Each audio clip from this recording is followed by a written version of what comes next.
Okay, so my next guest is 19-6, and she's had one fight in the UFC, and she took that fight with only 3 weeks' notice. And you know who she fought? Chris Cyborg, with only 3 weeks' notice, when other women wouldn't even freaking take the fight. All right. So yeah, she took that last year. She's been a little out of commission since July of 2017. But before that fight, she hadn't lost a fight in 6 years. 6 flipping years, right? And she was the former Bantamweight champ of Invicta FC. She's 37 years old. And most recently, she was supposed to fight Marion Renault at UFC Austin. But she had a really severe knee injury that affected her whole leg. And so she was out of the fight. Well, now she's fully recovered and she's ready to get back into the cage. She'll be returning to the cage this September to face Ketlen Vieira, who is on a 10-0 winning streak. So, hey, this is Evolve WMMA. And I'm your host, Shelly Devine. And I'd like to welcome, badass triple threat herself, back to Evolve WMMA podcast, Tonya Evinger. Hi. Hey, how are you? Great. How are you? I'm good. You must be so thrilled. To have this fight, yes. Yeah. About time. Yeah. Well, this past year has been rough for you. Yeah, definitely. With the injury and everything. But, oh my gosh, when I saw it, I was like, oh my God. And then I'm thinking, is it a little too soon because of the injury? I mean, have people said that to you? Yeah, everybody said that to me. I think everybody's worried, but as far as the healing goes, my surgeon says it's healed. Like, I mean, if it's going to break, it's because it's somebody with a, normal knee is going to break. So I don't really feel like I'm scared that way. Just I still have a lot of pain. So I think just dealing with that makes me kind of think that maybe I'm like, oh shit, maybe I need to protect my knee a little bit more, but I don't really think that that's the case. I think it's just, my head. So. Yeah. Yeah. What do they attribute the pain now to? What do your doctor and stuff, what are they saying? Is it just taking a while or? Yeah, it's just, let me change rooms real quick. It's just scar tissue pretty much. Okay. That's all it is. And just working that out and stuff. I think it's going to take a little bit to get the scar tissue to go away and stuff like that. But, that's just it. That's all the pain I got. Yeah. Scar tissue. Yeah. I saw you were doing the cryogenic therapy, the freezing. Yeah. A friend of mine, she owns one, and she offered me to come try that. She said it'll really work. I just have a problem with ice and anything cold. I hate it. So I was like, I just can't handle anything cold. So I have a problem icing and doing what I'm supposed to do there. But whatever. Did you try the cryogenic? But you didn't. Were you like no or? Yeah. No, I definitely did it. I think that it's important for me in my healing. I think that's the most important, is me to suck it up and do what I'm supposed to do. Yeah. Because I hear you get great benefit from it. I've heard fighters up here in New England have used it. There's a guy who's a chiropractor, and some of the fighters have used it. Most of the ones that are around here will use it, and they say they feel a lot better when they go back to training. And they only have minor stuff, like nothing really like what you've had. Yeah, it was. I think that it was weird when I went in there. My knees hurt the worst. It was like torture on my knees. And you only go in there for like 3 minutes, so you are never going to get me an ice bath. So that's probably the best thing for me to do. Right. Which leg is it? My right leg. You're right. Yeah. So did you ever see that guy that kind of wiped you out since then, or no? He's never been back. Oh no, he's never coming back. My training partners are still asking for him, but I think if they let him back in my gym, I'd probably leave my gym. So it's a huge issue for me, So. Yeah. Well, I wondered if he came back to apologize. I guess that's why I was asking. No, I think he got the best apology that day because I was so upset over the whole thing. And I was in so much pain. He got off the hook really easy that day, because I think if I seen him today, it would be a completely different story. Yeah. Yeah. It wouldn't be, so understanding, but I was going through so much pain then, I didn't really give a shit. I was, right. Yeah. I hear you. So were you surprised when who came to you with this this new gig, with the new fight with against what's her name, Ketlen Vieira? I've been asking for him to fight me, and it's kind of a game of like, are you gonna get cleared? And I'm like, well, I'm good to go, so it doesn't matter. So it's like I was trying to get a fight the end of August, like on the 25th on that card in Nebraska, and they just said they were looking and blah, blah, blah. And I'm sure I pissed a couple people off because I just text everybody. But I'm used to, like, not really having somebody do my contract. So I don't have a problem asking everybody to put me on a card. Yeah. So I think I kind of pissed a couple people off running around and talking to everybody and going over people. And, I stepped on a lot of toes. But, it's just I want to work, Yeah, so I want to work, and that's just it. And I don't understand where that's offensive. Like, you have fighters that really, I'll take any fight. I don't give a shit. So I was out of town actually in Vegas, and I got messages from everybody, from my manager, from Shannon Knapp, actually, because I think that my manager and them couldn't get a hold of me. So they text her to see if she can get a hold of me. And then from Mick, all at once. And then Shannon finally ended up getting a hold of me, and she's like, did you talk to your manager? And then I seen the messages, and I was like, you guys don't even have to ask me. Just send me contracts. I'll sign contracts. I don't care. Yeah. So, it don't matter. I really think that I could be the champion, so it doesn't really matter who I fight. I just can't even wait to see that happen. I just fight. So take my chances. I definitely will take my chances with any fight. Yeah, that's awesome. So, preparing for this fight because of your injury, what has your preparation been like? What's your fight camp like right now in comparison to? I mean, you did fight Cyborg on 3 weeks' notice, so this one's a little bit different. You're coming off of an injury, so what is your fight camp like? What are you doing slightly different? To protect your knee, obviously.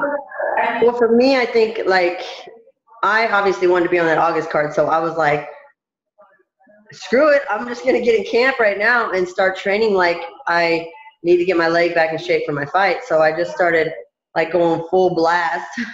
I don't know, like, I felt like I waited long enough for everything. Like, my surgeon would be like, all right, well, you can do this and this and this. And I'd be like, I don't really feel comfortable doing that yet. Or my knee doesn't feel comfortable doing that yet. So I'd wait a little bit longer than they said on everything. Even my therapist, and she'd be like, oh, you can jump. By this week you can jump and blah, blah, blah. And I'm like, no, I don't think I can. So, I just went along as comfortable as I felt. And then I got to a spot where I'm like, I can do everything. According to both of them, I can do all this stuff. So the only thing I was uncomfortable about was, like, grappling, because I didn't want, somebody doing something stupid. And, sometimes they just go through stuff and they can't stop themselves within the movement. So it's going to get me hurt. And I didn't want anybody to fall on me. That was another thing. A bunch of idiots wrestled around me, and I just don't, just stupid incidences that I didn't want to happen. So I played safe that way. I just stayed out of the grappling room, and I just kind of did my own thing, and I lifted a lot, and I did circuits and stuff like that, and just tried to get my leg stronger. And then I took 3 weeks off with my girlfriend. We kind of went and ran around. I had a couple jobs I had to do and this and that, obviously, because I'm not fighting. I have to work. So, we just kind of went around and did a couple things, and I worked. And then that's when they called me on that. So then I'm like, all right, well, now I really have to get in shape. So, I'm back in there. I feel like I did enough to strengthen my leg to where it feels good. I just, I trust that it's legit healed. And I think that that's a lot of times I see fighters or anybody, any athlete, get in there and after surgery like this, and they're really just protecting it. So, I think that anytime you don't do anything to the fullest, that's when you get hurt. If I'm trying to hold back and try to protect something, that's when I'm going to get hurt, because the moves aren't the same. So I just have to tell myself that it's healed, and literally it's just pain from like scar tissue and whatnot. There's not a problem with it. So I just jump in there and train with the same people that I feel comfortable with, and that's what I've been doing. And you know, everything feels good, and they're like, damn, you feel strong, you feel quick, everything feels the same with you. And you know, I'm a high level athlete, so I've been competing at a high level my whole life. So I think at some point I have a certain level of conditioning and a certain level of a standard of where I compete, no matter I take a year off or 2 weeks off, you know. So, you know, I think that that's just normal for me to be able to get back in there. I can tell I'm like, you know, I'm still kind of like worried about certain things, but I go see my surgeon again in 2 days. And, but he told me he's, you know, released me for all activities. I'm like, I don't think you realize what all activities mean in my sport. Like, I know. You know, so climbing stairs, you know, so, going down them. Yeah, right. It's like these guys aren't just, you know, I'm not just like lifting weights and running on a field and stuff. You know, I just like these guys are trying to break stuff and twist on stuff and this and that.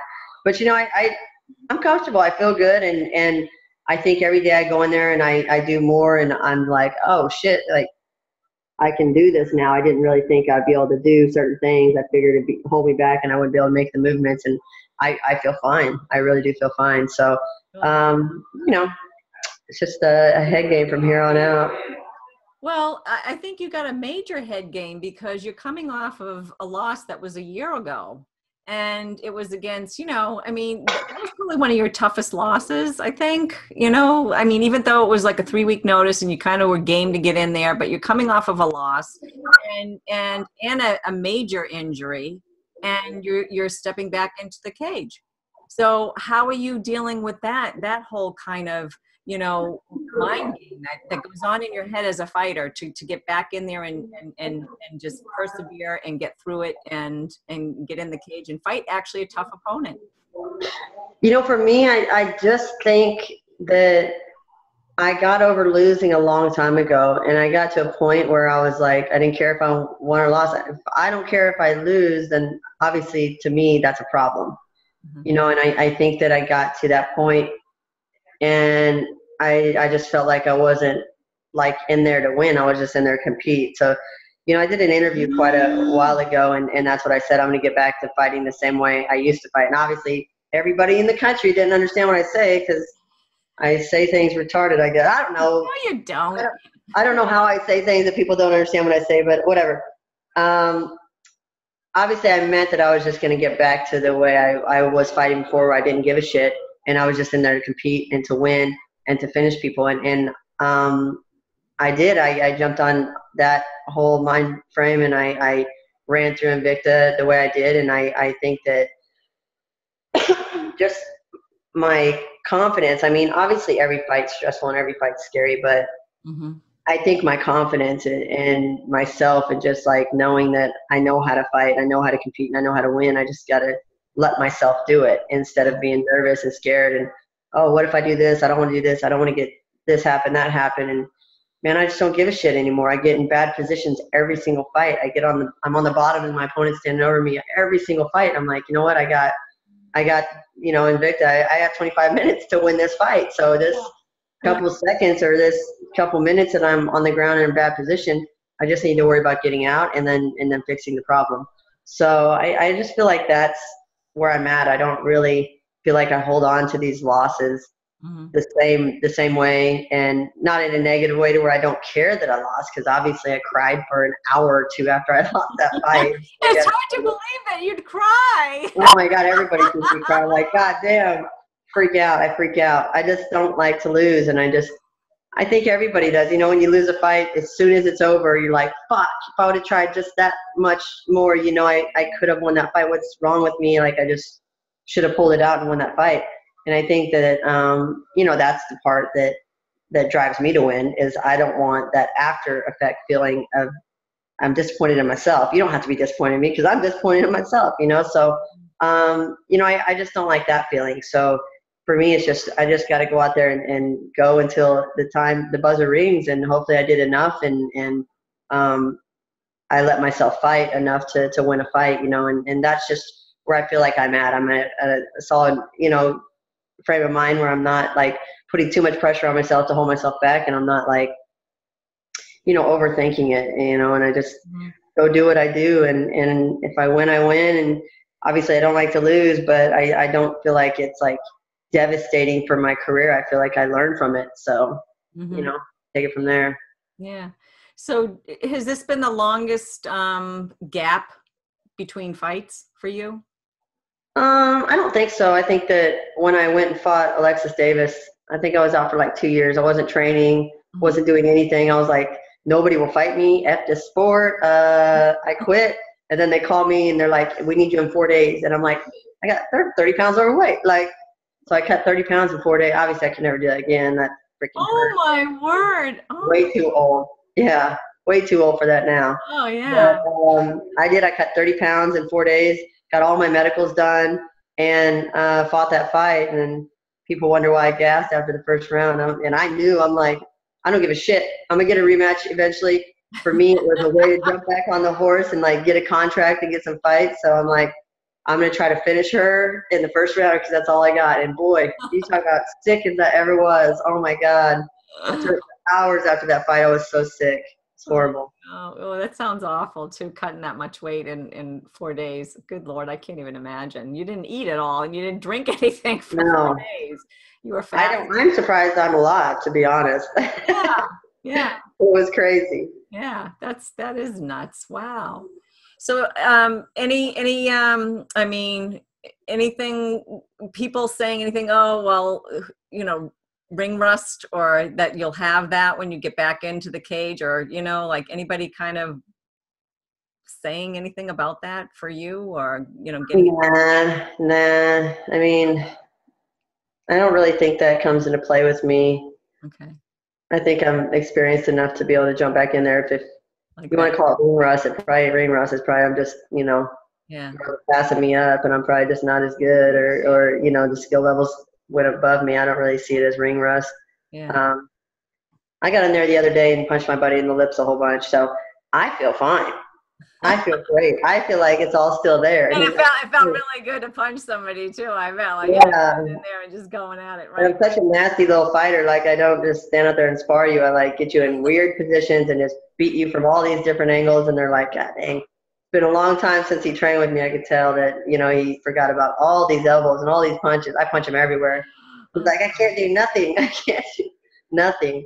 But, it's for me, it's like, I don't know. I see all this stuff that, I think as a younger fighter, you're so tunnel vision, like, is to win the fight. And you only know what you can remember being taught those years or over that time. And you're like, just tunnel vision. You can't like slow the fight down and see all these openings and stuff. And I think that's just, where I'm at in my career. I just experienced. Yeah. Yeah. So some UFC fight fans who might not have known you, might not have followed you, your whole career or your Invicta career, and they don't know who you are, and they're like, oh, who's this chick that, came on and is fighting? They say a lot worse than that. Right. They talk a lot worse than that. Yeah, Chris Cyborg or whatever. Yeah. And then now she's, I thought she was, featherweight, but no, she's bantamweight. And who the hell is this woman? Unranked. Oh man, they call me all kinds of names. I'm like, y'all are so stupid. Yeah. And I keep getting in interviews and saying horribly and politically incorrect stuff, and I'm like, please don't use that on the interview because I've already got told not to say those words. But I just people are just so uneducated in the sport, and they're like, she's unranked and she's this and she's that, and I'm like, you guys are so stupid. Like, you know nothing about the sport and nothing about half these girls, and the way they talk about Invicta, it's super, like, for me it's super offensive the way they talk about Invicta like it's some low level promotion. Like, that whole weight class at 115 that y'all are drooling over for years, that's done so good. You guys, that whole weight class came from Invicta. All these girls come from Invicta. It's very rare that you see a girl come in that hasn't fought for Invicta. Yeah. It is what it is, and I just don't think that people are aware of all the stuff that's out there and the level of competition that's out there. Yeah, sports get crazy. Yeah, it really is. I mean, there are more opportunities for women now too, which is great. I mean, other Yeah. promotions are carrying them. Plus, you have a promotion too. Speaking about promotions, Yeah. and I mean, I know you wanted to get back into the cage, and you just recently, I think it was in April, you had your own show in Dominus, MMA and Muay Thai fighting, and it was a great show. And is there anything on the horizon for that, actually? Yeah, definitely. We want to get it going again. Obviously, I blew all my money on that. Yeah. So you got to make some money. I You got had to a go get hard back in the time. cage. I had a hard time with the commission and with another local promoter, that goofy bastard. Mm. Really, really stuck it to me, and I lost a lot of money. But you know, I don't care. It sucks. I probably could have bought a new car instead. Instead, I gave all these people another point on their record. But you know, I just I don't care. I just, it's money and it'll come and go and whatnot. I feel like that we did a amazing show. We put on an amazing show. We had great fights. Mm. I proved that we could do it. I just obviously have to make some more money so I could do it again. Yeah, either that or raise it. Yeah, I bet you could get some other people to get behind you. I'm sure yeah. because it looked like it was a great show. And Oh, it was. It was amazing. I think that for me, I've fought like for so long that I think the standard of what I thought a show was supposed to be was so much higher than all the other shows are like a local show. And I think that kind of killed me a little bit too. But I mean, at the end of the day, it wouldn't have saved me that much. I just feel like I have to treat the fighters a certain way. I have to have a certain amount of fighters coming from out of town, or I'm recycling the same fights. And I just have to do things a little bit different, and obviously all the shows I fight for have set that standard for me to where I believe that. But, I think that it was a really good quality show, and that's man, what you want to do. That's what you did it want all just ourselves. It was crazy. We didn't have this big old staff. We didn't have all these people. We didn't have sponsors. Me and my girlfriend paid for it ourselves, and we did it all ourselves. So it was tough, but it was cool. It was a lot of fun. Well, I'm going to throw myself out there. If the next show you want or whatever, I would love to help somehow getting sponsors for you or whatever, like somehow. Appreciate that. Yeah, because I think it's important. And I think it's important for a fighter, a fighter to go into who's passionate about and to take whatever their fight career into that next level, whatever it may be. And that seems like a logical progression for you, as I mean, you're 37 and still fighting, right? Yeah, I just turned 37. Yeah, hey, happy birthday. What are you talking about? I just turned Happy birthday. But I'm like, but still, I mean, like I just, I've been talking to these women for that were, trying out for the tough house for Tough 28, all the 145ers, and they're like, they couldn't figure out why they didn't get in or whatever. And, some of them like might be age, they're too old, whatever. And I'm like, is an issue? Yeah. Yeah, I don't know. That whole show was, I literally thought they weren't going to have it because somebody posted they didn't have me on it. They ain't going to have any other 45ers on it. I'm like, oh, so they just put it? And then all of a sudden they put the release out and I was like, damn, they didn't even pick some of the good girls. Like yeah. I just don't understand it. But I mean, to be honest, let them girls have that tough show, and then you go and get signed. You're going to make more money anyway. You're going to get signed at a better payday. So yeah. You got to get them to want to sign you. Yeah, right. No, I waited long enough. I waited so long. Gosh. Yeah, I was going to retire before I ever fought for UFC. And I was at the point where I was like, I don't even care. I don't even care. I'm happy with where I'm at. I literally was happy with Invicta. If I would have never fought for UFC, I would have been happy. I wouldn't have been able to do everything I did, like have that fight and do all this stuff and experience all these things, obviously, if I didn't. But I was happy. I was happy in my career. I still am. Yeah, that's great. It's great to have that appreciation, and I know you've had that all along. You have. It shows. It's a tough road, man. It really has. Yeah, you've always been very outspoken about women's MMA, and you're very eager to be on shows like mine and helping people. So I'm appreciative of that too. So your next opponent, Ketlen I mean, have you seen her at all, any of her fights? I mean, what's your take on her? Like, I mean, how, think it's going to be a tough fight, or, I mean, people are saying Definitely. that she's I really think it's gonna be interesting just because our styles are so similar. I really think we have a really similar unorthodox style, and that's obviously why she's done so well. But I fought a lot of girls that are undefeated, and yeah, she's 10-0. yeah. Yeah. And I'm not saying like welcome to the U.S. here, because she's obviously fought some girls from the U.S., but I think that everybody, I did see some articles about how she's taken out 3 top-level wrestlers and blah, blah, blah, blah. I just don't really think that, I don't know. I don't want to talk shit about people, but I just don't think that their wrestling is the same and their fighting is the same as mine. So, and I don't think she like totally dominated anyway. So, I don't know. It's just, God, it's just really style versus style. It's such a hard game to go up against. But I've looked at a little bit of her video. I don't watch too much. I try to watch video on people, and I get like 1 round in, and then I'm falling asleep. And I cannot watch MMA. I can't watch sports. I just get too bored. So I keep telling myself I'm gonna go look some video, but I think I don't overwatch. I see enough. I see some openings in people's games, and that's all I watch. I don't overwatch their style or try to pick them apart, because I'm not really going to change my style to fight them. I'm really just going to try to change my defense a little and know what they're going to throw, or what they throw a lot, or what they do, or see an opening and be like, all right, that's where I'm going to capitalize. But for the most part, I don't overthink it. I think that I can win with my ability anyway. So yeah, it should be I think it's going to be interesting. Definitely going to be interesting. Yeah. I don't know where we're at on the card, though. I keep seeing on the UFC site, somewhere else I saw that we're main event, and then some other side I saw we're like 3rd fight down. And I thought it was co-main event. Yeah, I don't know. I keep seeing different places. I didn't even think we were that, and I'm like, God dang, if we're main event, then why the hell am I not getting main event pay? Well, yeah, right. You should. Well, maybe there'll be a little. Can there be a renegotiation with that at all? I mean, I don't know how you guys negotiate your contracts.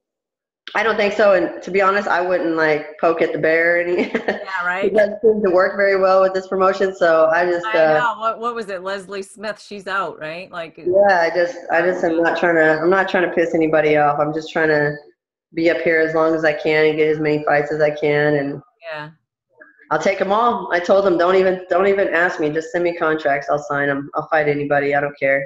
That's awesome. My weight is super light right now, though. I do feel like I can hit 25 after this fight.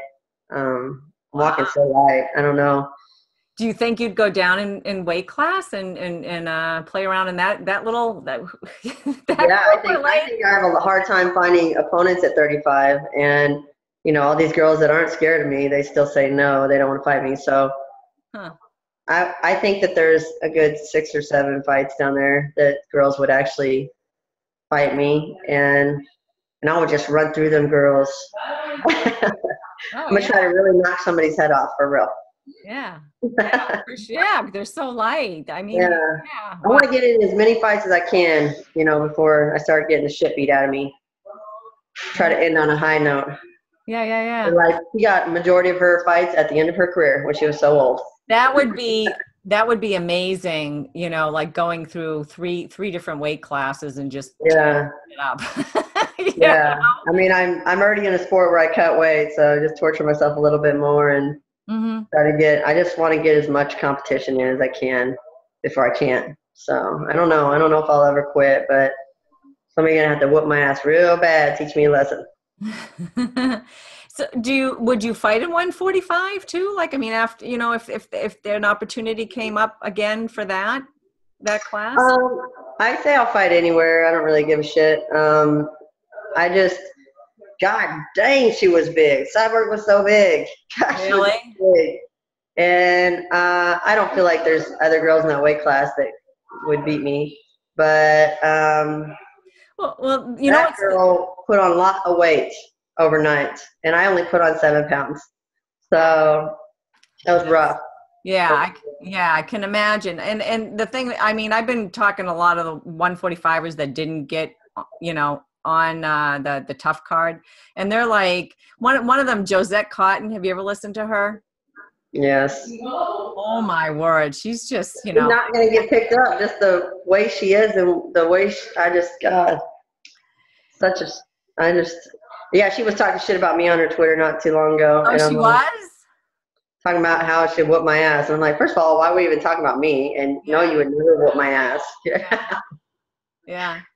She's entertaining for sure. Yeah, I mean, like, oh my word, because she was just on, and I've been trying to get her on this, just for fun, and she does have a fight coming up next week where she's fighting Patterson, Kayla Harrison, and they've been trying to fight. I don't understand. They've been trying to fight, and fights off, and then and they just talk shit to each other. And the other girl's on my Twitter, so that's how I see her stuff. But I randomly search my name on Twitter just to see who's talking shit, just so I can go on there and be like, eat a dick or say something stupid to him. Yeah. But I ran across hers, and she was just talking so much trash about me, and I'm like, we're not even the same level. You're like, I just don't see her getting on Invicta or UFC with the stuff. Like, she's in jail half the time. Like, and then the way she talks is just. I mean, there's a difference of being loud and obnoxious and entertaining, and then being super ignorant. Like, I just don't understand it. But I think that's really what's holding her back, you know? Yeah. Yeah, because she was definitely like, I mean, some of the stuff that she said about, one of the things that she said about Chris Cyborg, which I thought was interesting, is that they're throwing Chris, and I mean, I like Chris as a fighter, but they're throwing fighters at her that are, not in her weight class, not really in her weight class. And so it makes her look even better. She's good, she's really good, but it makes her look. I mean, even when she was in Invicta, it was kind of the same way. They just don't have, the talent's not there, it doesn't matter who you put against her. The talent's not there at 45. And then Gisette, whatever her name is, she is not going to beat Cyborg, so it doesn't matter. But like, some of these people, I just like Sideburns, whatever her name is, Gomez. She's not gonna. They're not gonna pay you $100,000 to come fight her, knowing that you're gonna get your ass whooped. It's just not even. Why would they want to pay y'all to do that? Like, and for me, I understand. Like, they needed an opponent, and of course, I'm gonna say yes because I'm not. I think that's what happened on this fight. I think that they couldn't find an opponent for her, and then nobody wants to fight in Brazil because they take so much of our money.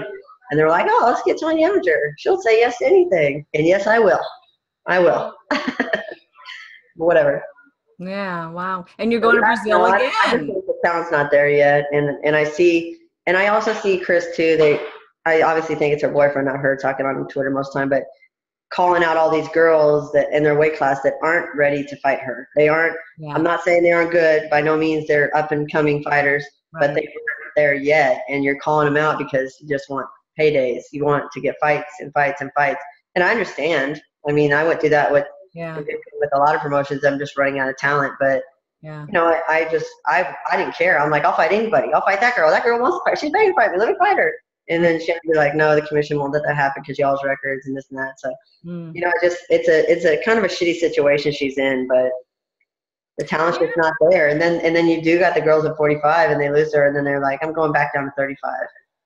I mean, you just because you lost to the champion, you're still like good in that weight class, and you gave her a good fight. Like, why would you not want to fight more girls in that weight class instead of go down and like put yourself in a hard competition weight class and cut so much weight and limit yourself on how many fights you're going to get? I just don't understand it. But it's nuts. I mean, I sit here and I'm like, I don't even understand what's going on anymore.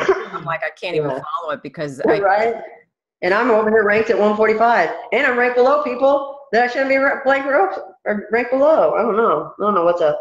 Yeah, I mean, well, now too, I think which is strange is Holly Holm is going to drop down. She's going to drop down back to the 135, and she just beat Megan Anderson. So it's like, okay, why would you? It makes no sense to me. Shot. Yeah, they're going to put all these girls up in the Ultimate Fighter or the Tough Show, and then you're going to have all these girls to fight. Like, just bam, bam, bam, bam, bam.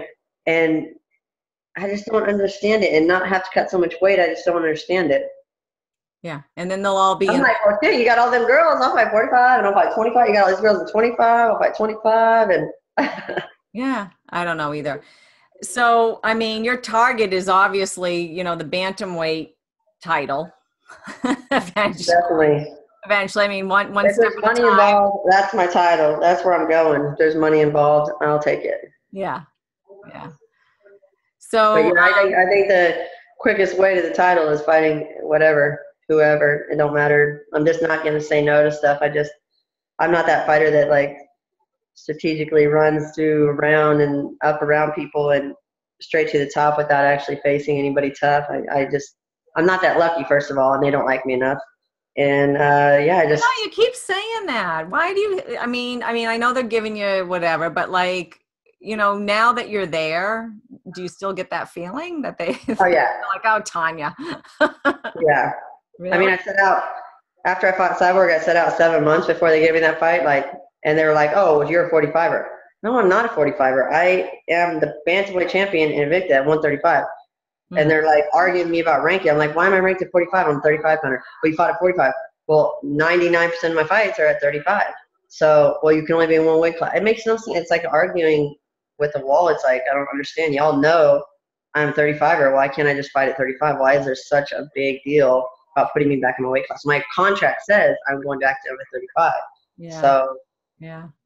I don't know why I set out that long, especially my weight class. I felt like was lacking a lot of, you know, competition because everybody's getting pregnant and everybody's injured and everybody's this and that. And I just, like, you guys need 35-pound fighters. I'm right here.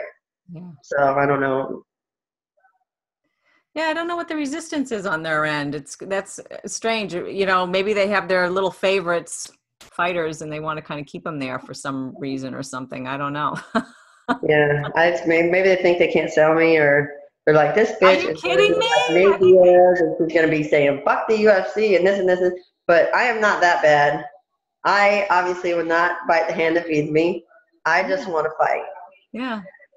Yeah, I can't imagine that. I think you're an entertaining fighter to watch. And it's like, why wouldn't they, you know, I just don't even get it. I don't get why they would kind of not have you in there and fighting. Right.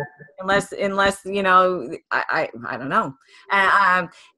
So Amanda Nunes, has there been any, like, you know, any kind of like back and forth at all, you know, with that? Any talk on your end back and forth to her or any of that? Nah, I mean, obviously me and her friends, I'm friends with most of the people in the sport that don't hate me. If they don't like me, then I don't like you. But me and Amanda always get along. Yeah. I don't think they've even really talked about me fighting her.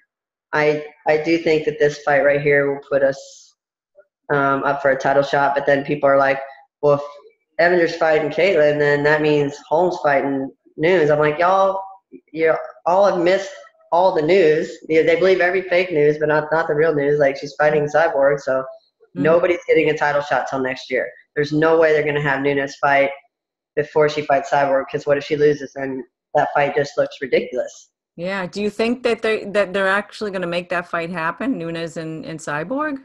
Yeah. So I think from what I heard, I don't know because I don't know shit, but from what I heard is that Cyborg's contract's almost up. Yeah, that's what I've heard too. And that she said she's done after this. Mm-hmm. I don't believe that. I think even if, I don't know, that union stuff kind of seems like it just gets everybody in trouble. Mm-hmm. And I realize what everybody's doing, but at the end of the day, I'm not trying to get fired. So I'm just trying to make my money and keep my mouth shut. So I feel like that maybe they won't pick her back up just because of all this shit and how loud she is about stuff. And I'm not saying it's a bad thing, because obviously we need martyrs to, you know what I mean? But I just think that even if they don't pick her up, Bellator will pick her up, so she'll continue to fight. Right. Maybe for less money, but who knows? Bellator pays some of them pretty good. But then I think that the 45-pound weight class is going to go to shit. If they get rid of her, then they don't need the 45-pound weight class. There's nobody in that weight class that's going to sell. Right. That's why they picked all those other women that are 145ers that are actually 135s. Yeah. That's what we're thinking. Yeah, and there is a lot of 135ers in there. Yeah, I didn't think about that. And then I don't know. I just think that Nunes, she's just getting to her contract where she can start making pay-per-view points. Is also what I heard. So that this fight, she wants to push this fight back so that she gets the pay-per-view points out of it. Don't blame her. Yeah, I don't either. Yeah. But I mean, it's crazy that your champions don't make pay-per-view points, or that I don't understand that. They or don't. that your champions don't make, like, if Amanda's really, I heard she's only making $200,000 a fight, and Are you freaking kidding me? Oh my God. That's what I heard. So I don't know if that's true or not, and I don't really care to ask anybody what their contract says, but that's what I heard. And I just think it's weird that if you have a champion, they got to at least be making $500,000. At least there should be a set price of at least $500,000 for your champions. But that's ridiculous when you look at what some others have made just because they're more vocal. Are you telling me McGregor ain't gonna make? Yes. Oh my gosh. You know? Oh, my phone's about to die on you. My phone's about to die on you. Oh no! Could you have a plug? Can you plug it in or whatever? I got it plugged in. I think I'm just using too much power. No, you're kidding. Oh, bummer. I think we lost you. Oh well. So there you have it.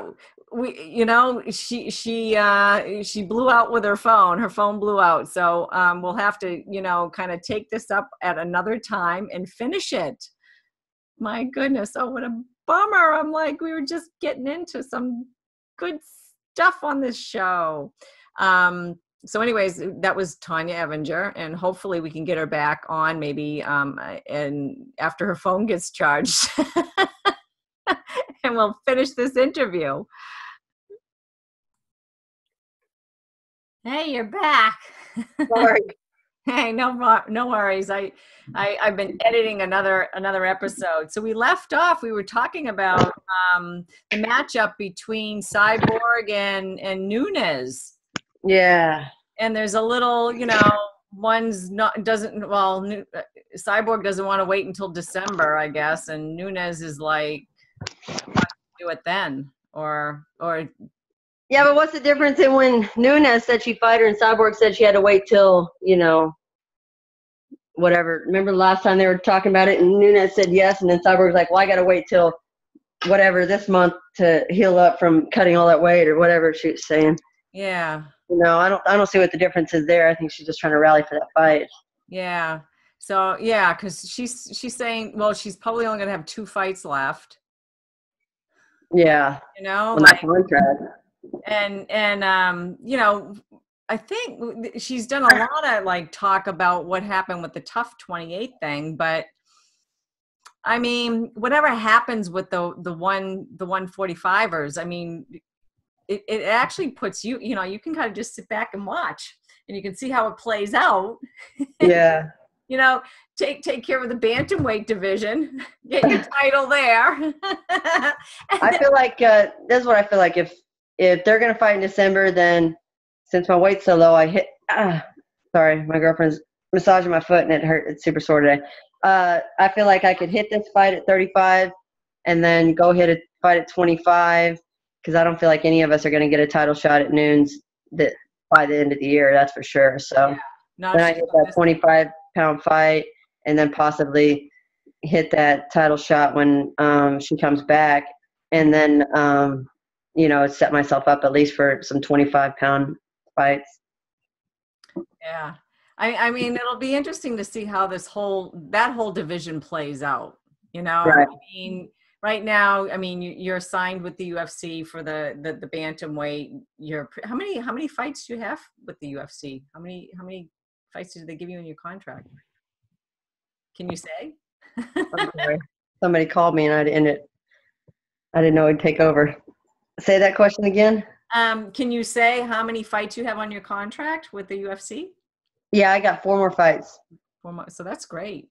Yeah, it was a five fight deal that I signed, and there was that 1 fight with Cyborg, and then the rest at 35. 35, yeah. Yeah, nice. That's awesome. Wow. So that's It was a pretty decent deal. I think we signed a pretty decent deal. Yeah. Yeah. And there's plenty of opportunity for other fighters to come up because you haven't fought anybody in that weight class yet in the UFC, right? There's nobody, nobody there that you fought. It seems like a lot of them though are like picking and choosing. I think, you know, obviously when they're trying to find me a fight before Marion took it, there was quite a few girls that said no. So I don't know what people are waiting for. You know, I think obviously a lot of people ran around me in the first place and signed with the UFC and got on the rankings and got, you know, UFC fights before me, even girls that I beat. So who knows what they're doing. Well, that seems to be going around a lot because who got, I think Cindy Dandois or whatever, she beat Megan Anderson, and Megan Anderson, you know, is in the UFC. And I mean, even that's what I was saying about the 45-pound ranking. Even though they have me on the 45-pound ranking, I don't see how Megan's ranked above me. She lost to Cindy, and I beat Cindy, so I don't understand how they're even coming up with those rankings. But it's definitely a popularity contest, so. Yeah, I don't get the rankings. I was looking around. Come on, start kissing some butts, kissing some real butt. Well, that has been the word lately with the Tough Show, that one of the girls might have been kissing somebody, whatever. I don't know. And well, whatever gets you there. I don't like to get into it. I really don't like to get into it. But when you're reading some of the threads, you just can't help but you're like, oh my word. Right. You know, the stuff that's being said. I'm like, yeah, I don't know. But will you be watching that show at all too? Do you watch that Tough? No, I really don't watch. I really don't watch MMA in general. I mean, I'll go and watch some of the fights. You know, the bigger ones they try to play out and advertise, and a lot of times usually it's the girl fights that I'll go and watch. Support them. I don't know. I'm just not like a sports fan. Yeah, you rather be playing the sport. Yeah, I just can't. I just care less about people playing or competing unless it's like me. Yeah, right. I know. Well, now it's more like I'm kind of out of the game more or less, but I used to like to maybe play a little bit more than. Yeah, I keep telling myself I gotta pay attention because I don't know half the people fighting nowadays, and it's crazy. I'm interviewing them, Tonya, and I don't know them either. It's really bad. And I'm like, gosh, there's so many girls out there competing right now. Like Invicta surprised me every time they have a show. I'm like, who the hell is that? Who's that? Who's that? They just find everybody from everywhere. Invicta has a way of finding talent, man. It's crazy. Yeah, it's good. I'm glad they're doing it. It's awesome. I mean, it's really good that they're thriving too. Yeah. Is thriving. I just wish they had a little bit more backing, you know, or maybe they got a TV deal of their own, and I think that would help with that push. I think Shannon's put a lot of her own in, you know, to make that work. And yeah, I don't know. I mean, I can remember when we were trying to look just before Invicta came up, we had somebody on the line that was going to give us money. I just didn't know enough about our business plan because I was more of like the one that knew, you know, the MMA aspect of it and everything. And the other people that were involved, I mean, we had somebody right on the hook, and they actually, the only reason why we didn't get the same gig that Bellator got is because we didn't have any shows under our belt yet. Yeah. And see, that's how I felt with my show. I really think a lot of it had to do with the local promoter. I feel like they think I'm stepping on their toes, and I got a threatening email from them after I had to do that show and how I need to ask permission from them. And I'm like, what? Really? And then they were threatening to take it public. And I'm like, take it public? Take what public? And obviously they don't know me, because that would be great. I would love to bash on you online. No problem. We play that game all day long. But, you know, I think that this guy, he's so threatened. And I had like such a hard time. He was telling fighters if they fight for me, they'll never fight for him again. And I'm like, and these are these kids' careers that, you know, and I just don't understand it. I don't either. When it comes to like personal feelings, I try not to let it interfere with, you know, people's careers and my own career and this and that. And, you know, it's a job, but I feel like that held me back a lot. Sponsors didn't want to touch me. And then like, I didn't have anything to show them. I don't have nothing, a product to put in front of them. And I could say I can do this and this and this, but, you know, until I have that product, they don't want to touch it. Well, I think now you have a gorgeous product. I was like, wow, this is awesome. You know, like, I mean, I wasn't there, but just, you could see what you put into it, and then how it went out and how it unfolded. We had a great promo video that came out too. And the arena we threw it in was awesome. I just think obviously it's a seasonal arena because the sides are open, but you know, I just think that it was a great show and great just to build the fan base here in Texas in general. Like, you know, you go to a lot of places and people don't even realize, they just think UFC's it, and they're like, oh, there's UFC in my backyard. Well, not UFC, but yeah, sort of. Come on out, you know. Yeah, so these fighters gotta, you know, get some experience somewhere before they get to the UFC. Right, so, right. Yeah. I mean, we have a lot of promotions here in New England. We've had a lot come and go. There's some that have stuck around. There's a couple of big ones that, you know, are a good platform. They're where they've had fighters that have been on it, and then they've gone into either Bellator or the UFC. So like, you know, if you're in Texas and you have like one of those types of shows that, and it sounds like from what you were describing earlier, that's kind of where you're at. You've seen what is a good show. You know how a good show's run. You've been at them. So why wouldn't you want to run a show like that instead of some dink little one that, you know, that somebody, you know, not paying the fighters in the end or whatever. Yeah. Because those have been around, and do it right, and you will get some attention, and you'll be surprised. Somebody will probably step up and say, I really like what you're doing, Tonya, and let's you know, help support this. That's what I'm hoping, because I think we got something. A lot of people in Texas that got money, man. I know, nobody wants to give it up. It's weird. I'm like, I know you're a bazillionaire. All you got to do is sponsor, and they're like, let's trade something. I'm like, what? Trade what? Trade? Like, come on. Yeah, I don't know. You're paying tax on all that money. Give some of it away. Yeah, right. Absolutely, they can write it off too. I'm sure. Some way to write it off. It's a business. Right. Yes. Absolutely. I don't even care if you're doing illegal business. I'll take that money too. Yeah, right. So I had posted on my Facebook page, the Evolve WMA page or whatever, you know, if anybody has any questions, and it wasn't too long ago, and somebody had said, and with due respect to your girlfriend, ask her what it was like to kiss Laura Sanko. People are so still upset about that. I'm like, I was like, how long ago was that? They still, I still get hate mail from it, and I still get people remember it. But that's why I did it. Obviously, it's so, you know, people remember me for stupid stuff I do. It was funny. We went to the Invicta fights, and my girlfriend's super fun. She's like, oh my gosh, now I see why I like Laura Sanko. And then Laura's husband, I'm good friends with Laura's husband, so he was sitting behind me, and I swear my girlfriend was not trying to negotiate Laura with him all night about taking Laura home with us. And I'm like, y'all are horrible. And he's like, take her. And my girlfriend's like, yeah, we will. Some new tricks.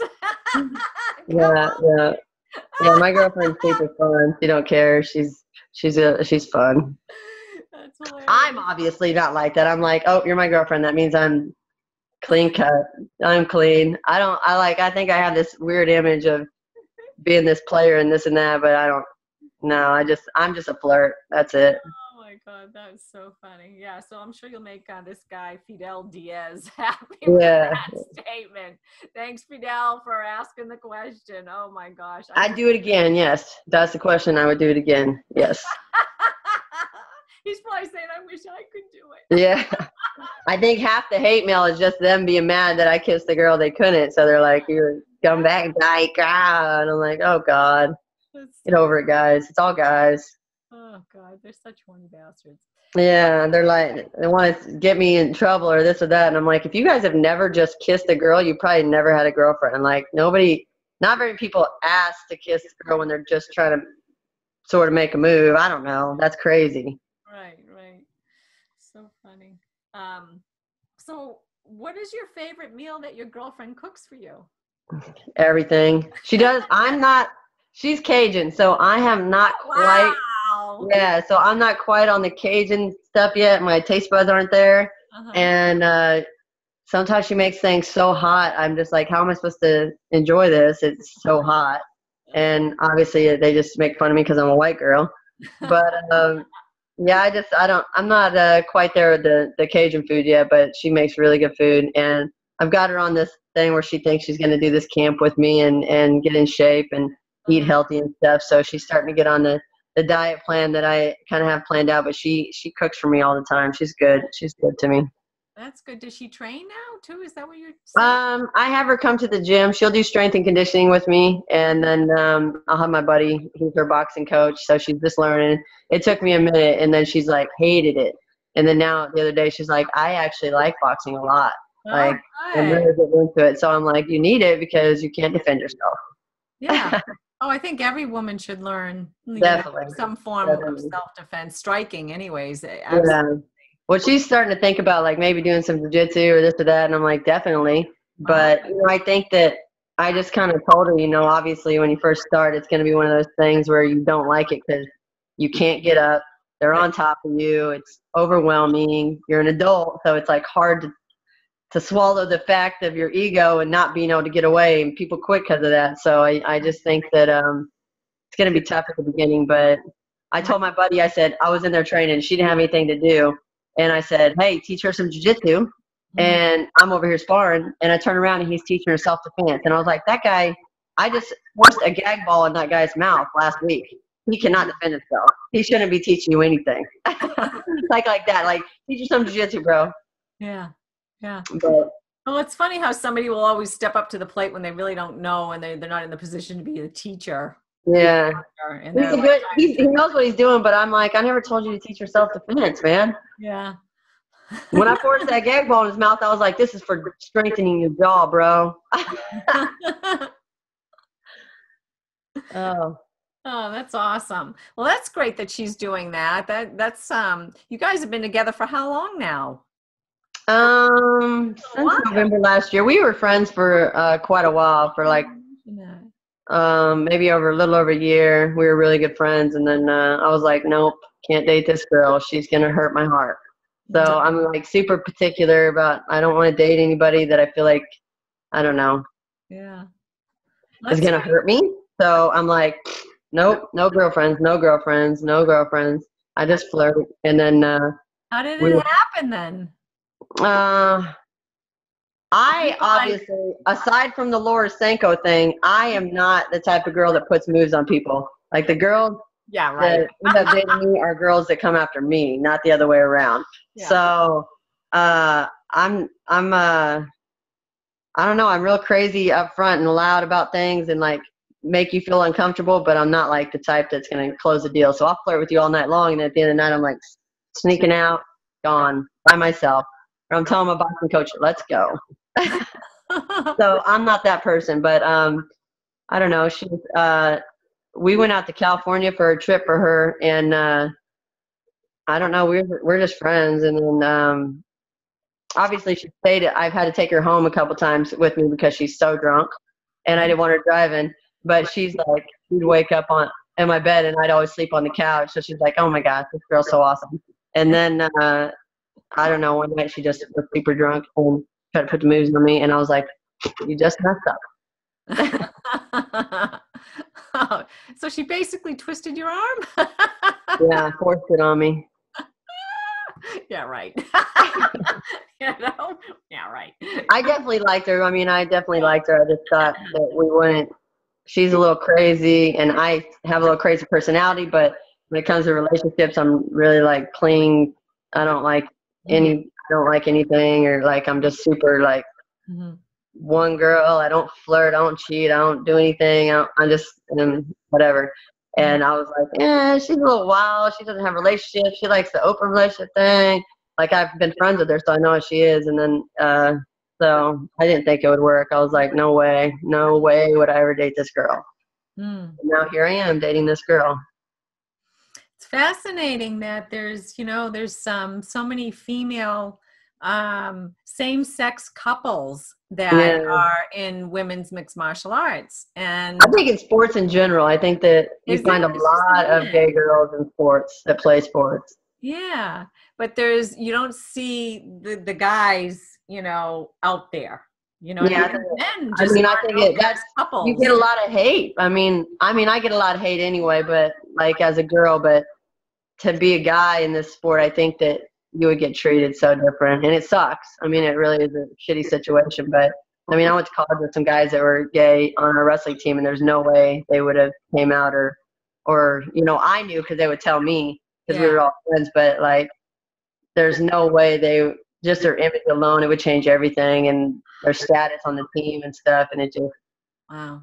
negative. So It just always still amazes me that it's still that way out there. yeah, definitely. You know, like, it's just like, really? And it's all because of religion. Yeah. So ridiculous. You know, like, So ridiculous. stupid religious beliefs that are just like, give it a rest. Yeah.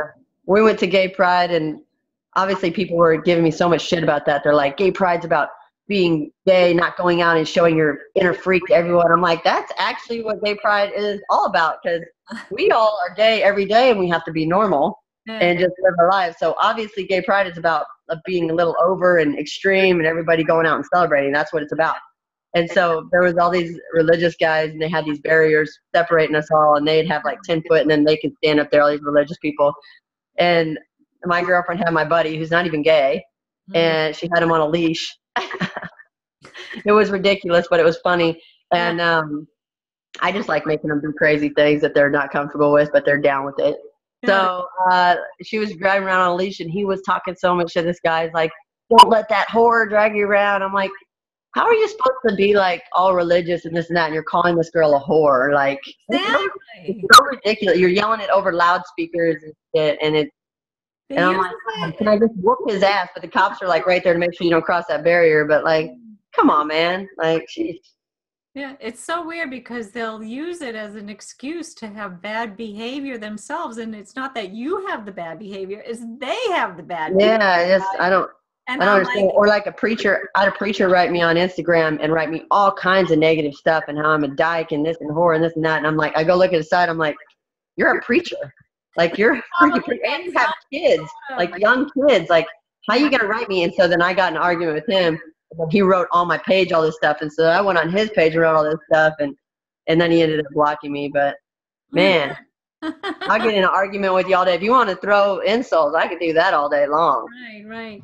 Yeah, it's fascinating though. In some of those people that do that, the ones that are really more outspoken, they have some skeletons in their closet. Oh, yeah. You just know it. Yeah, like, I just don't understand how you can act that way, and you have children, young children, and you're a preacher. Like, even if you don't believe it, like, or like even support it or whatever, you ain't like, you say such nasty things. You specifically write me a personal message to say such nasty things. It just, how is that not a sin? But what, all this other stuff, I just don't understand it, but whatever. So when you see, like, if you hear or you read an article or you've seen something, and you have young people, teens or whatever, coming up, and, you know, they're watching you as a fighter, or, you know, being, you know, you're a public person, you know, like, you're out there, people know who you are.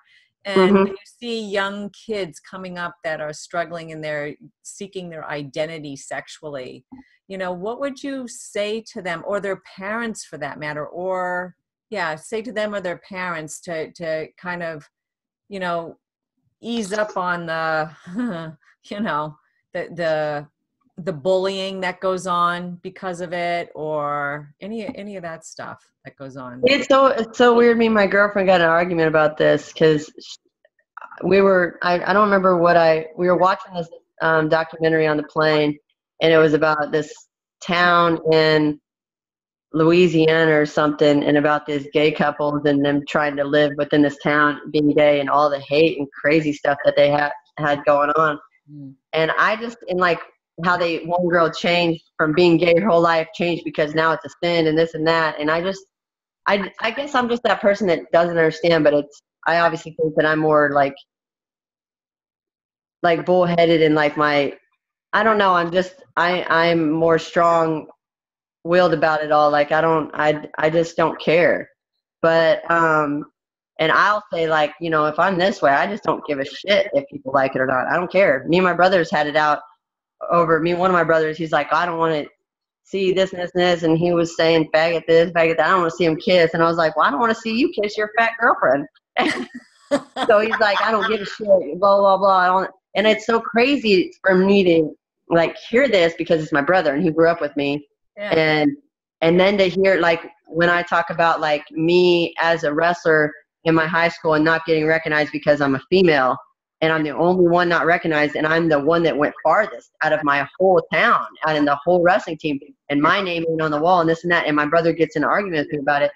And he's like, it's always about you, blah, blah, blah. Well, it is. It's my record. It's what I put in. It's what I've done. And I'll go online and post some stuff, and people will get on the school's ass and say stuff. And that's just how I deal with it. And I just don't, like, I just have it out with them. And I just can't believe that that's my brother, because he doesn't really have my back like I would want him to have my back. And he grew up with me, and I figured he would understand my struggle, but he doesn't. It's just so hard for me to, like, understand people's situations, because I am so, like, strong-willed. I think that I don't know. I am just like, I don't care. If I was a kid, and I feel like even if I could take it back and go back to when I was younger, that I would be like, I'm gay and I don't give a shit. And I would date a girl in high school, but that ain't what I did. You know what I mean? I didn't do any of that. I just didn't do anything. I just kept my nose to the grind, and I wanted to get a scholarship, and I minded my own business, and I punched people in the face every once in a while when they talk shit, and that's it. Like, I didn't, like, do anything to let people talk shit about me. But I just don't know if I was in that town. I think that that's why you see female athletes so open about their sexuality, is because we are stronger as individuals, and we are able to express ourselves and feel, you know, worth it. And, you know, you're out there competing. I think that gives you that feeling of, you know, feeling better about yourself and stronger about yourself. Mm-hmm. So it's kind of hard for me to understand, but I don't understand the parents. Like, I know when I told my mom, obviously everybody knew, and they just didn't want to say anything because I didn't say anything. I don't need to tell you I'm gay. I don't need to explain myself at all. I don't think I should have to do anything. I don't care if you know. I don't care if you think you know. I don't care if you agree. I just don't care. And I remember my mom taking me to the airport one time, and I told her, you know, I was always going to see this girl, and she's like, asked me about it. I'm like, Mom, I'm gay. Like, that's my girlfriend. Like, you talk all this smack you want, but that's my girlfriend. And my mom started crying, and she's like, what am I going to tell people, and this and this and this.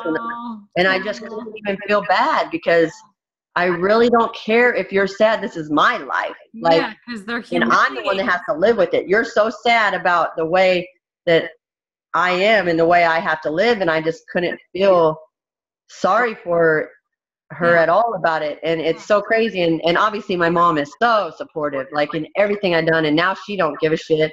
My brother still tells me when we go to family things, he's like, Mom still thinks you're gonna find a guy. And I'll be like, Mom, are you serious? Like, are we not past that by now? And she's like, I did not say that. I did not say that. And Chris is like, yeah, she said that. I'm like, Mom, like, seriously, I'm not gonna marry a dude. Like, get over it. But, you know, she doesn't act unsupportive, and she doesn't care that I have a girlfriend and this and that. Obviously, my mom is so supportive. Whether I do such bad things, she's going to have my back no matter what. Yeah. So it's weird for me to see parents that will, like, disown their kids, or, like, not have anything to do with their kids just because they don't agree with their lifestyle. I just don't understand it. I just can't understand it. And I know my mom doesn't like the fact that I'm gay. Mm-hmm. She's going to be so mad when she hears this that I'm even talking about it. She yells at me every time because I talk about how it is with my brothers or how it is with my family. She hates it. And I'm like, Mom, this is really the situation that I lived in. This is my experiences. You can't be mad about my experiences in the way that I feel. So, you know, it's hard to explain to them, but at the end of the day, she would support me no matter what. She got over it real fast. And if she didn't, then, I mean, we wouldn't probably spend so much time together. So, I mean, it's hard for me to understand it, but I just think that I'd rather be happy than sad and to make other people happy. You know what I mean? Yeah. Oh, you'd kill yourself if you did that. You would. Yeah, I just don't. Inside, you would die inside. Yeah. Do that, and I think people don't realize that you know you have a really strong inner core to be authentic the way you have been your entire public career, like your entire years ago when you first came onto the MMA scene or in anything that you've done in wrestling. And so you've had to have a really strong inner core to be able to, I feel like I was the only out lesbian in college even. It was crazy. And when I went to college, I was like, fuck it. None of these people know me. Yeah. If they don't like me because I'm gay, then they don't like me, and it won't bother me because I'm not losing friends. I'm just not going to make new friends, you know? So I just didn't care. And I felt like that's what it had to take me leaving home just to be myself. But I was going to leave home anyway. I'm not that person. That's what I do. I just go and do things I want to do. Mm. You know, I don't know. And if I feel uncomfortable about something, I make myself do it. So I just can't be afraid or be uncomfortable with shit. I have to figure it out. Yeah. I mean, you're the only one that's got to go to bed at night and deal with your, you know, whatever it is you deal with at night, like, you know, before you and go none to of these bed. people I'm going to see later on, so it doesn't even matter. All the people in college, it's not like I hang out with them. There's very few people that I still stay in contact with, so they're not sitting at my dinner table eating dinner with me. They're not like going to be there when I'm dying, you know, so it just doesn't matter. I just don't care what anybody really thinks. Mm-hmm. Yeah, it's a tough, I mean, I still find it difficult too. Like, it's a tough world I mean, I live in Boston, so we don't tend to have those issues so much. Like, but if you go outside of the city, you have people that are like, oh, they're gay, or, you know, and they deal with it. Oh, they're nuns, you know, and they live together or whatever they're referring to them, like, and I don't even know. Yeah. And I'm like, I always thought that was the funniest thing, that generation that would refer to women that were living together. I'm like, no, they're probably gay, and they're probably gay. And they're like, no, and they just can't, you know, the old thinking really it just dies hard, you know, like it's just not even going to go away. And I think, you know, maybe even with your mom, it's you know, it's an endearing kind of old belief system that probably was established with their parents or I don't know what you know, religious upbringing, or I know what mine was, and I can remember the things that were said when we were kids growing up. And I can remember, which I don't know if I mentioned this to you before, but when I was in high school, we went on a trip, and then one of the girls, we stayed at her brother's home, and he was a gay guy. And I said something really derogatory about gay men, like really bad, not realizing that her brother was gay. Duh. And ever since then, when she just, our eyes met when I said it, and I'm staying there at his house, and it just totally shifted me. I was like, this is a person, and I'm talking about it. And I used to listen to other people talk about gay people. And horrible things, saying, you know, things that they used to back about 20 or 30 years ago, and they still do today. But like, but I was like, I had that shift. I knew immediately, because I was like, I really care about this person, and why would I say stuff like that it would hurt? And I don't know how people can't change in that instant, when they realize how stupid, like, if you're being conditioned and you can shift your perspective. My mind shifted like that in that minute when I realized what I was doing and how I was perpetuating something that was so vile, vile. And you know, I don't personally get it when people say or do, or you know, I see things online, things that say the hate. I feel like at our gym right now, I feel like we have some issues that I don't agree with. We have somebody new in the gym, and the guys like to make fun of try to make fun of like certain issues that I just don't agree with. Like, to me, they're like gender shaming over there. And like, there's this girl that's like, I mean, she obviously is an athletic girl. She's a little bit bigger, like stouter and this and that. And everybody's making these comments like they don't know if she's a guy or a girl, and calling her him and talking shit. And I've had enough of it. I don't think it's right. I think y'all are like, first of all, y'all are looking for trouble, like saying shit like that. You're looking for a lawsuit or something, saying some shit like that. But second, I just don't understand it. Like, y'all, like, it must have forgot. Like, I watched this dude over here, like, lose all this weight. He had titties. What are you talking? You look like a chicken with your long hair and your big titties. You just gotta give it back to them, I guess. Like, you don't even have a package in spandex shorts. So I'm like, what are you talking about? Like, I can make fun of y'all all day long, but I just think it's like kind of gender shaming in a sense, and I just don't understand how they keep going on and on and on about it. And it's not like it's anybody I personally know Mm-hmm. on a personal basis or anything. I just don't like it. And it's really getting under my skin to where I'm starting to have issues with people at the gym and people that I've been friends with and people I train with. And I'm just like, I just had enough of it. And I just don't understand it. Yeah. And she's a nice girl. And I just don't, she's paying a membership just like everybody else. And she's in here training and I just don't, and they're teasing one guy about it because she has a crush on him. And I'm like, why y'all it makes no sense. Like, I just don't get it. I just don't understand it. And I'm about to start slapping them all across the face because I'm getting pissed off about it. Well, you should say something. I mean, definitely. Yeah, well, I have. I just can't wait I just am starting to get back in there. And I've said something to some of them, but I just I know everybody's going to be pissed off because I'm horrible in the gym. I was in there doing an interview the other day and the guys were all start yelling. And I'm like, shut the fuck up. I'm fucking doing it. Like, I don't give a shit about anybody. Like, be respectful. Like, don't be ignorant. And it's just stupid. I just don't I don't want to put up with that shit in the gym. And I know it's going to cause a bunch of problems because they all are talking shit. And I'm over here like, guys, stop it. Yeah. Well, life is hard enough. You don't need that extra, especially if you're doing something that you enjoy and you're training someplace. Right.